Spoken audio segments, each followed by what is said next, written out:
Gentlemen, welcome back. In this video, we're going to talk all about how you can get shredded whilst maintaining your energy levels, because that's the problem that most people have. Getting lean, getting shredded in this day and age with modern diets, sedentary lifestyles is difficult enough as it is. And the people that do actually manage to get shredded and get lean, they have the problem that they're just starving themselves, basically. That's how they've managed to get lean. They're in these massive caloric deficits, these chronic caloric deficits. Their metabolic rates absolutely flatlined. And we're going to take you through the process today of how you can actually get shredded whilst being your most energetic self. So you can continue to crush it in the office, in the gym, in training, as a creative, whatever your work and performance requires of you, you're able to fulfill that and more whilst looking good, feeling good. So yeah, that's what this is all about. This isn't just a shred protocol, getting down to weight and looking good. It's about maintaining elite performance whilst you do it. So let's get straight into it here. First of all, why is being lean essential? I mean, I don't need to tell you this. If you're not sufficiently lean, as a man, no one in this world is going to take you seriously, man or woman. That is just a matter of fact. Being fat, not obese. We're not talking about somebody that's colossal. We're talking about just carrying around excess body fat to any kind of degree. It shows a lack of respect for yourself and a lack of discipline in being able to take care of yourself. And if you cannot exhibit those values for yourself, then people are going to look at you and say, if you can't exhibit those for yourself, how are you going to exhibit those values for me? So it's more than just, this isn't about vanity. This is about your status as a man and the signals that you're sending out to the wider world, and more importantly to yourself when you look in the mirror. And the issue, we've already talked through the issue. Being lean in this day and age is difficult. Most diets obsessively focus on caloric deficits, require you to utilize a great amount of willpower to be able to stick to them. You're just chronically hungry and exhausted. This means a singular obsessive focus on calories, and you therefore nuke your hormones, everything from your testosterone to thyroid, and you flatline your metabolism in the process. So it becomes more difficult to stay lean over the course of the cut, of the shred. And you've got no energy, and you can't operate at the level of performance required of you, whether that is physical or mental, whether you're a businessman, whether you're an athlete, whatever it is, you're not operating at peak performance when you're dieting like this. How do I know all of this? Because obviously I've been through the process myself. So I've been competing in jiu-jitsu alongside being a lawyer, being in law school, and now running my own coaching business. I've been doing that now for the best part of half a decade. And last year was really kind of a turning point. Last year, I spent the majority of it carrying way too much body fat. I was plus 15% for certain periods. And this was with me training jiu-jitsu full-time, competing jiu-jitsu full-time, getting all my strength and conditioning in. Alongside of that, I'm averaging 7 sessions per week, doing double days some days. So I've got a massive amount of output, and still somehow, look at me here, I'm chub maxing. How am I carrying that much fat whilst putting out that much work? It doesn't make sense, does it? But when your hormones aren't in the place they need to be, and really in this period, my hormones were in a great place, and we'll go into why, because I was on a high fat diet, basically. We'll go into that because that's a necessary phase for you to have that high fat period in order to build hormonal foundations. But it slows down your metabolism a lot. And here, despite training so much, my metabolism just wasn't firing quick enough. So we'll get into all of that. That's what I was doing last year. And the reason that I'd done that and I was in this high fat period, a really high calorie period, is because previously I'd done cuts, I'd shredded down, and every time I did, I had just had massive decrease in energy levels. So whenever I had to cut weight for a comp, I had to bring my training volume down. I'd just be sitting around the house all day before I went to training, just tired and hungry. I'd go to training, not be able to train as much or as intensely as I usually would, come back from training, still be hungry and starving, and just chronically tired. So that's why I rebounded from this to this, because I thought I'm just going to start feeding myself. And I felt great in training. Don't get me wrong. Like, it's not that I didn't have the energy levels here. I had the energy levels here, but I didn't have the leanness to go with it. So here we've got the shred, we've got the leanness. We don't have the energy levels. Here we've got all the energy levels in the world. I could train as much as I wanted really, but we definitely don't have the leanness. So how can we get a bridge between these two here? That's what this protocol is all about. This year, I cracked it. Here you can see I'm lean, but you should be able to see, I mean, I'm still carrying a good amount of muscle there, but here, I'm not as lean as I am in the previous photo. I'm almost as lean. We're talking about like a percentage of body fat or a couple of percentage points of body fat. But here I'm carrying, maintaining a lot more muscle. And what you can't see from just the photo is that my energy levels are way higher. So this year I've managed to stay sub 10% body fat for actually the majority of the year. And I definitely have not gone above 15%, not even touched 15% body fat. This consistent leanness has actually been enabled me to train even more because of the process I've undergone. I'm no longer carrying around excess fat, and it's important to note that when you're carrying around excess fat, this isn't just dead weight that's slowing you down. It's an active aromatase engine. Your fat contains a whole load of active estrogen, and that is going to have effects on your testosterone if you're carrying that around for too long and too much of it. But this year, my training volume has been the highest it's ever been. I've averaged 9 sessions a week. I've competed more in this calendar year than ever before, 13 comps to this date and counting. And this has all been done alongside launching and building this coaching business, my new coaching business, that's required the most amount of cognitive focus, cognitive work output from me since I was in law school, which was a really intense year. And that's all been from following this protocol right here. More energy, more output, more results, more success. And that's all from shredding down and being lean the right way. So if you want to be your most respected and energetic self, we need to be lean.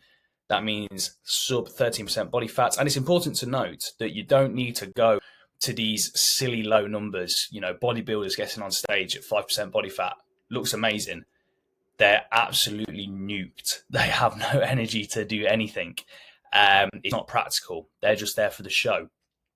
So you don't need to go lower than 9% body fat. If you do not look the way you want to at 9% body fat, you need to focus on building muscle. You're just not carrying enough muscle on your frame. You'll just look skinny. So without further ado, let's actually get into the protocol. How do we do all of this? So we're looking at a 3-phase system here. Phase 1 is to build the foundations, like I said, and this is the high fat period. And I was, funnily enough, in this phase for well over a year because I was in it pretty much all of last year without realizing. But looking back, it was actually it was really good for me to be in that phase. I was in it for too long. I didn't need to be there, and I overcooked it too much in terms of the amount of fat I was carrying. But it's a necessary phase to get your hormones in order.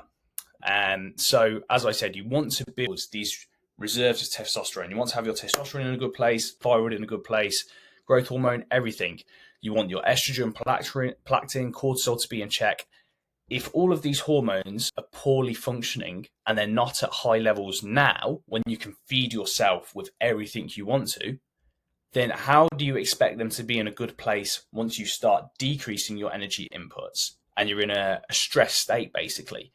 It's just not going to happen. If your testosterone is not good now, when you try and shred down, it's going to be absolutely on the floor. So we need to get our hormones in order first. And how do we do this? We do this by nutrient maxing. So to be clear, it's not just all about the fat. You need to be consuming copious amounts of quality carbs, quality proteins, vitamins, minerals. But the real key here is that we do need to be fat maxing because most people are not consuming enough saturated fat. And saturated fat helps us build cholesterol in our body, and cholesterol is the raw material for testosterone synthesis. I'm sure you've heard that, you've heard that line dozens and dozens of times because it's really kind of in its era at the moment. But you need to be saturated fat maxing. This means we need to be consuming a whole load of full fat dairy, proper dairy, fatty cuts of red meats. And with all of those, we're going to be getting vitamins and minerals that we need as well. To go into some of the specifics, as I said, when you're consuming egg yolks, full fat dairy, fatty cuts of red meat, salmon, prawns, get them all in by the plate load. During this phase, I was consuming 2 litres of raw milk. Like I said, I was doing that for well over a years to be honest. And I was getting a constant stream of nutrients in, of course, with that fat. And there can be nothing lagging here.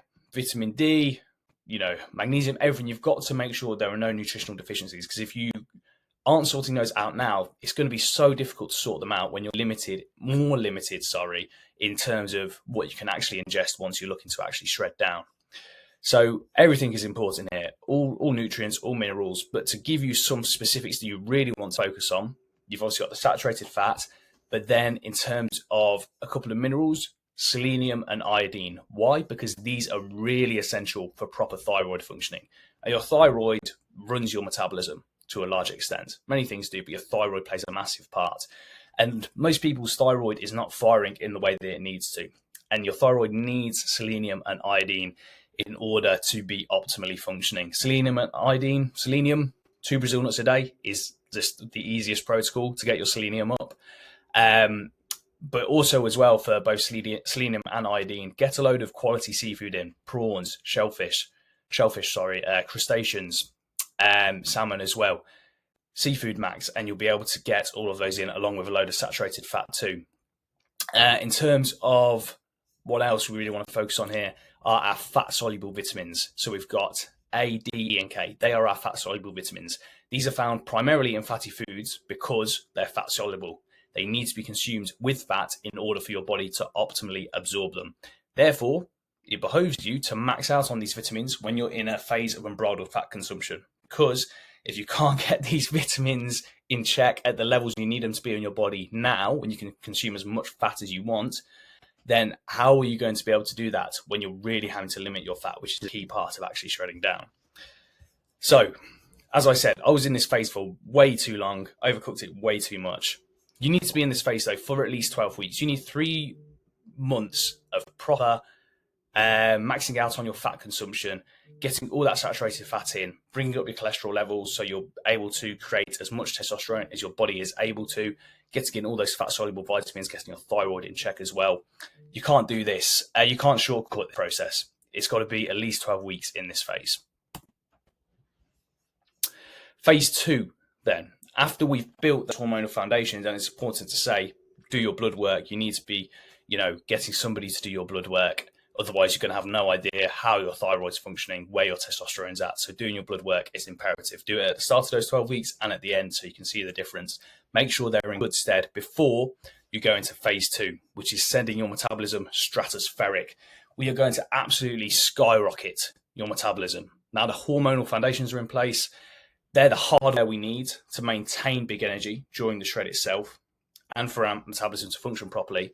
But the metabolism itself that's operating on the foundation is really what's going to enable us to be able to get shredded whilst maintaining sky high energy levels. So this phase is all about getting that metabolism into gear. When we say into gear, as I said, we mean into the highest gear possible, so we launch it into the stratosphere. How do we do that?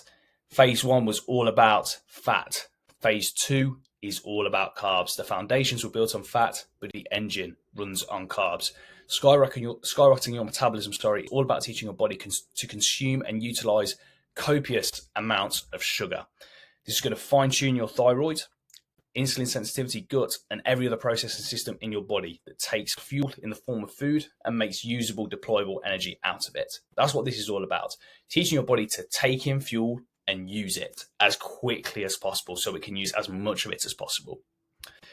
And the whole principle behind that is then you're in a place where you can consume thousands of calories a day and your body is just able to burn those off. So you can eat a load of food, a load of sugar. You're not having to deprive yourself. You're giving your body everything it needs and it's able to use that to turn it around at a really quick rate without just storing it as fat.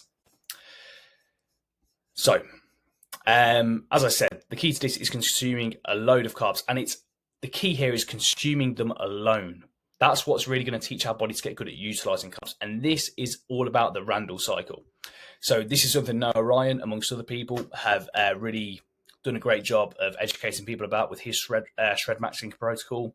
The Randall cycle, in simplicity, is the principle that when you ingest carbs and fats together, your body has to basically try and metabolize 2 different forms of energy.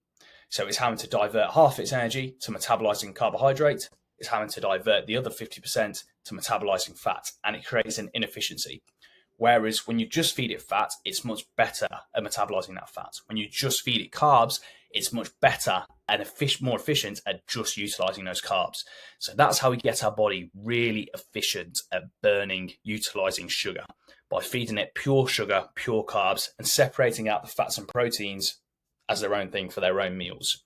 So you need to be very religious with this to start with, and then you can kind of blur the lines a bit more. It doesn't mean you won't be eating sufficient proteins and fats. Let's be clear about that. So you still need to make sure you're eating, you're hitting your protein numbers, and you're not going low fat at this point. You'll still be consuming full fat dairy, fatty red meats and fish. You're just not going to be doing it in the maximum huge quantities that you did during phase one. So for example, you're not slamming 2 liters of raw milk a day in this phase, but you're still having full fat yogurt in the morning with berries and whatever it is you have. You're still having egg yolks. You're not going for the really lean steaks yet. You're still having your salmon. You're still consuming fat in a good quantity. It's just you're separating out the carbs from that, and you're really focusing on getting that sugar in. And that's an important point to note as well. When we say carbs, carbohydrates come in many forms. For example, fiber is technically a carbohydrate. Now, not that we want to avoid fiber or any other carbs, but the key focus here is on those sugary carbs, on pure sugar. So the main carbs I used in this phase to get my metabolism into its stratosphere era were orange juice. I did a liter of that every single day, and now my body burns through that so quickly. Raw honey, maple syrup, blueberries. These are simple sugars. It's just fuel. There are obviously other things in there as well that are beneficial for our health, but it's just getting our body used to taking that in, using it as quickly as possible. And there you go. There's a nice glass of orange juice. So yeah, consume carbs such as these in isolation from proteins and fats. And in 12 weeks, again, let's operate this on a 12-week basis. Maybe you want to do this phase for longer. You can do this phase for longer, because the longer you do it, the more you're going to build up that metabolic rate. But in 12 weeks, your metabolism should be sufficiently skyrocketed. And how do you know your metabolism is so? Well, first of all, you will be consuming literally thousands. I'm talking like 3,500 to 5,500 calories each day. And you won't be fat. You won't be over 15% body fat. That's how you know that your metabolic rate is going quick enough. But I also think the best sign, or one of the best signs for this, is when you start getting an extra bowel movement today, because this is a literal, tangible, physical sign that your body is getting quicker at ingesting, digesting food, and churning out the waste products. So that's a clear sign that it's utilizing all the nutrients quicker as well. In this phase, the results for me were really palpable in this. After being in a high fat period for so long, switching and really upping the carbohydrate intake, isolating out those sugary carbs from my proteins and fats, within just a couple of months, like I said, I was seeing 1 or 2 extra bowel movements per day. And I was so much leaner despite really consuming the same amount of calories that I was in that high fat period. I just brought the fat down a bit and replaced it with a sugary carb in isolation. And it's important to note, look, we're talking about healthy bowel movements here. We're not talking about shitting yourself because your body cannot handle the sugar it's being fed. And again, this is what I've just touched upon here. The imperative point to reinforce is we're not in a calorie deficit here. Nowhere near. This phase is one of abundance. You will look a lot leaner in this phase than you will in the high fat phase, but you're not depriving yourself of anything. We're teaching our body to burn calories for fun. So we need a lot of calories. And also, we need to make sure we're burning those calories as well. And this is the phase where you're really going to build up that work output. So in the high fat period, I did have a lot of energy. I was able to train a lot. But when I switched to the high carb, skyrocketing my metabolism period, like I said, my caloric intake was about the same, but I brought down the fat and brought up the carbs. And I was able to add 2 to 3 extra training sessions each week onto my workload over that period of 12 weeks. So this is the phase where you're going to build up your work output to unprecedented amounts. And this is what this is all about. It's not just being your leanest self, it's being your most energetic self. And this is the phase where you're going to build up that work capacity, add in those extra training sessions, really lock in, focus on your business, on your work, on your creation, whatever it is, up that training volume, up that work output as much as possible, more than you ever felt possible before. Because now, so long as you did phase 1 right, your hormones are in place, and now your metabolism's skyrocketed, you will feel it possible now. In terms of micronutrients, Again, we still need plenty of everything, of course, but a specific point that I want you to focus on here should be your B vitamins, as these are directly essential for energy metabolism. So this is another reason why you still need plenty of red meat and dairy in this phase. It's also really worth supplementing with vitamin B1 thiamine, as this is especially difficult to get in your diet, and it's really important for energy metabolism. So it tends to be the one that everyone's deficient in, and when you've got a deficiency like that, that can be the difference between your metabolism really taking off and keeping it grounded. So now phase 3. This is what we're here for. This is what it's all about. This is shred season now. It's time to get serious and actually do the thing. Shred down and get lean as fuck. If you have done phase 1 and 2 correctly, you should be in a place, like I said, where you're consuming literally thousands of calories a day and you're yet somehow not fat. And more importantly, your energy levels are up in the stratosphere with your metabolism. So now we're going to get down to that 10% body fat area of leanness whilst maintaining those energy levels you've grown accustomed to. How do we do this? So you should be able to get this from now. Traditional cutting methods from bodybuilding and even combat sports, which is where I got my traditional weight cut shred protocols from. It's all about decreasing your carbohydrate intake. Cut your carbs, get rid of those glycogen stores. Yeah, you will lose a load of weight. You'll lean out. You'll look really lean, really vascular as well, because your body's stressed. That's the reason why lots of people on keto look so vascular. That vasodilation is actually a bit of a stress response. That's a bit of an aside. The point being, yeah, it will accomplish the goal of getting you really lean, but your energy is through the floor. Your energy goes down with your weight. So here we do the inverse. We do not touch our carbohydrate intake. We keep that high. We decrease fat. Why? Because fat is the least important to our energy levels right now, and it's the least conducive to us getting lean.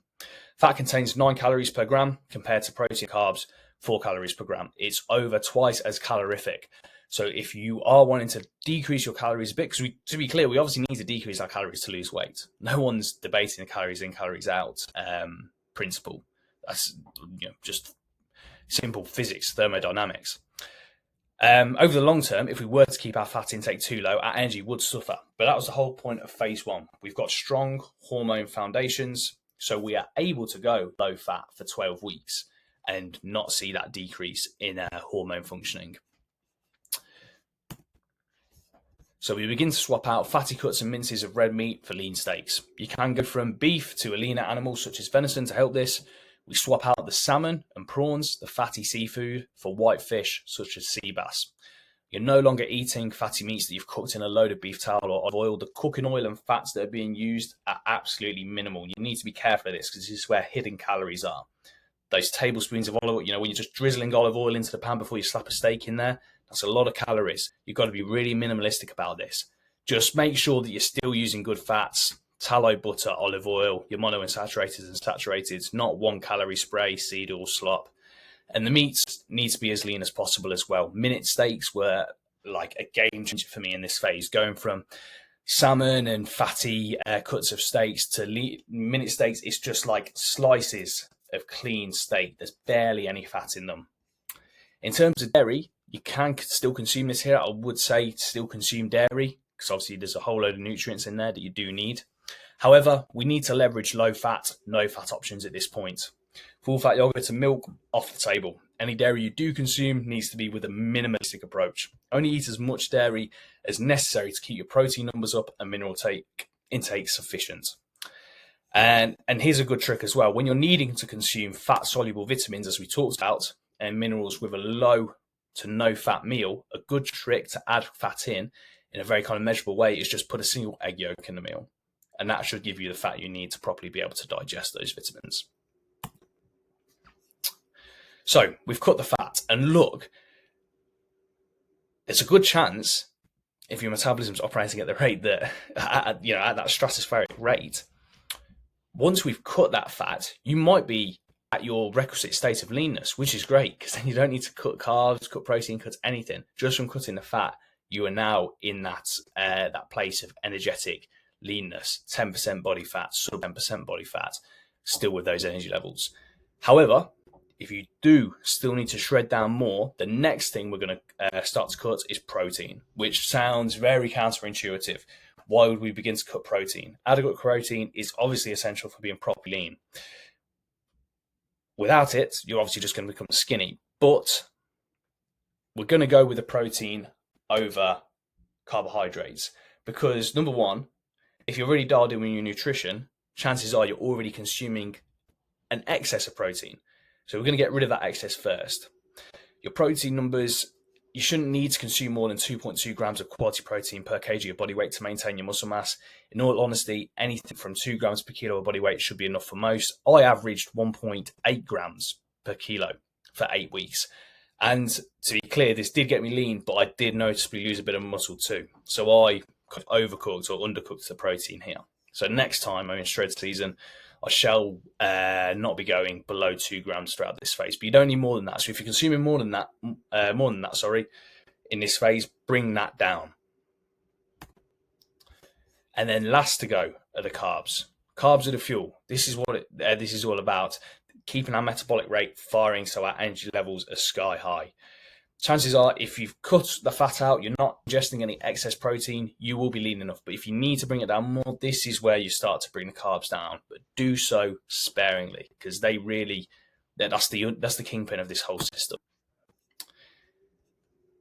And just to touch on this a bit more, if the choice is between dropping protein slightly and losing a bit of muscle versus cutting carbs and decreasing energy and output, I am decreasing protein over carbs every single time now. I've tried it the other way around. This method is far better. You don't sacrifice the performance when you cut the protein. You lose a slight bit of muscle mass, which translates to minuscule losses in strength and endurance in the short term. Obviously, we don't want to do that long term, but in the short term, it's not a big deal. And muscle memory is so efficient that it allows you to build that muscle back with relative speed and ease once you're out of shred season.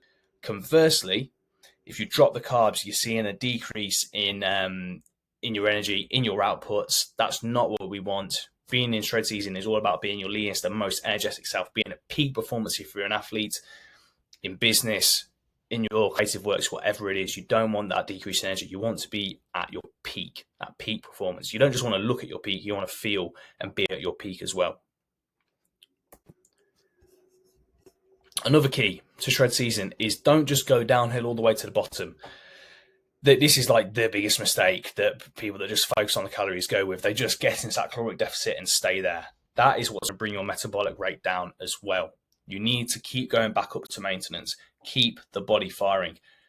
You don't want it to get into this because your brain and body are inextricably linked. We always talk about this. And your brain will start sending signals to your body that we're in a state of starvation and scarcity if it stays in a caloric deficit too long. So get into that caloric deficit for a few days or for a week, and then go back up to maintenance calories for a day or two. My preferred way of doing this is being in that caloric deficit from Monday to Friday, and then Saturday, Sunday, I'll go back up to maintenance. This helps with the mental adherence to the cut because I'm able to eat a bit more at the weekends, but as well, it keeps my metabolic rate going. It doesn't send a signal to my body that we're in a state of starvation. We're in that caloric deficit, we're back up to maintenance. In that caloric deficit, back up to maintenance. Keeps our metabolism sufficiently high. So continue with that cycle, those fluctuations, for as long as up to 12 weeks. However long you need to be shredded for. As I've mentioned though, feel free to cut down to as low as 9% body fat, but there's no need to go lower than that unless you're a bodybuilder or weight class athlete, a fighter, etc. After 12 weeks, you will need to return to phase 1 or at least phase 2. Otherwise, you're going to start experiencing drop-offs in energy. And that's the whole point of the system. That once you've cracked the code, once you've found how it works for you and you've done it once, you can now just fluctuate through phase 1, phase 2, phase 3. Like I said, don't do phase 3, the actual shred, for any more than any single 12-week period at a time. Then you can go back up to phase 2, or you can go back to phase 1. You might only need to be in phase 1 for 4 weeks before you go back into phase 2. You can start cycling through them, monitor it with your blood work, and you'll be able to see what you need for certain periods of time to keep your hormones in place, to keep your metabolism skyrocketed, so then you can basically get shredded on demand.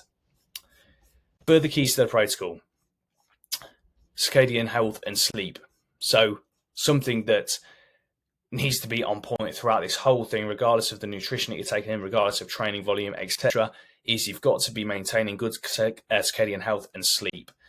It doesn't matter how dialed in the rest of the protocol is. If you're not getting S-tier sleep, 8+ quality hours, then your metabolism is not going to be firing in the way that it needs to, and your hormones are not going to be functioning in the way that they need to. So you're going to be swimming upstream. In terms of thyroid health, like I said, the thyroid can be a really tricky one for people to get in good stead, more so than testosterone most of the time. So if you're following protocol and you're looking at your blood work and your thyroid still isn't where it needs to be, then you can consider supplementing with something such as NDT, natural desiccated thyroid, which can really help a lot of people get their thyroid in check. So a supplement there that you may want to look into if your thyroid is struggling. Movement. You need a lot of movement throughout the day to get lean. We all know this. Obviously, the mainstream is all about steps. I personally think counting steps is a bit gay. Just get outside and make sure you're walking for 45 to 60 minutes every day. Just get natural movement and get outside in nature. Do things that are going to benefit your health and life on every single level, and you'll find yourself moving enough in that. If you're a full-time athlete, obviously this is less important. You're training twice a day every day. You're not sedentary. You want to conserve your energy a bit more. Not that you shouldn't be, walking if you want to walk, of course, but this is more important for the man of business and creatives. Caffeine and nicotine. These can be excellent tools to upregulate your metabolism, and they are effective appetite suppressants for many. If you're needing to suppress your appetite a lot, though, this means you're not able to eat enough to sustain your energy, i.e. your metabolism isn't stratospheric enough. So, look, caffeine and nicotine, they suppress my appetite. However, they do so to the extent where I go through the day not feeling like I need to eat, but my body doesn't have the energy that it needs because I haven't been feeding myself as much. I basically forget to eat because those hunger signals aren't being sent to my brain. And as a result, then I'll get to the end of the day, I'll feel like I'm kind of crashing before I go training. I'll end up eating a load, and it kind of just throws my eating off. So for me, caffeine and nicotine, so much as they do suppress my appetite, they don't actually aid me in getting shredded, getting lean, because I forget to eat the sugar that I need to when I need to, and then I end up overeating on things that I maybe shouldn't be.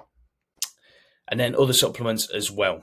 Shred Season is not built on supplements, but they can help on top of it. So if you want further metabolic enhancement, these supplements are all about putting your metabolism even higher into the stratosphere, that you can consider looking to aspirin, which can be compounded with coffee in a very beneficial way, injectable L-carnitine, and growth hormone releasing peptides such as ipamorelin, not GLP-1s. That's not how we're losing weight. So yeah, there you go. Some further things to consider, some extra stuff you can add on top if you want, if you find it works for you. You will have hopefully grasped throughout this whole thing that this protocol is not just a quick fix. This is something that is an almost year-long process in its shortest cycle. So you've got to be committed to it. Phase 1's at least 12 weeks. Phase 2 is at least 12 weeks. Phase 3, 4 weeks at its absolute fastest, but still up to 12 weeks. You've got to commit to the process. However, as I said, once you've built the foundations hormonally, you've sufficiently skyrocketed your metabolism, then you'll be able to continuously cycle through these phases and get shredded as and when you need to, which is what's allowed me to be able to do so many weight cuts this year, make weight easily every time, and not sacrifice my energy in training or competition as a result of it. So TLDR, commit to the process, get your hormones in check, skyrocket your metabolism, and then get shredded without sacrificing your energy and performance in doing so. So obviously that was a lot of information, but you have it all there for yourselves to go through. If you do have any questions, drop a comment below. I'll help you out in terms of any knowledge gaps that you have, anything you don't quite understand. If you're watching this on YouTube, hit the subscribe button, of course. We've got plenty of videos for you on how you can unlock elite performance in your work, whatever that may be. But if you want help with the implementation of this and you really want to speedrun the process, do it as efficiently and effectively as possible, I do have spots open for coaching. And if you are interested in one-to-one coaching, the best way you can get a hold of me is by going to my Instagram at Aaron Wagley Coaching and dropping me a DM there. And we can talk about what that might look like for you. So yeah, thank you for watching this, and get yourself into your leanest leanest, most energetic state. It will benefit every single aspect of your life. People will respect you more, you will respect yourself more, and life will just feel as though it's working for you rather than fighting against you. So yeah, Godspeed. All the best.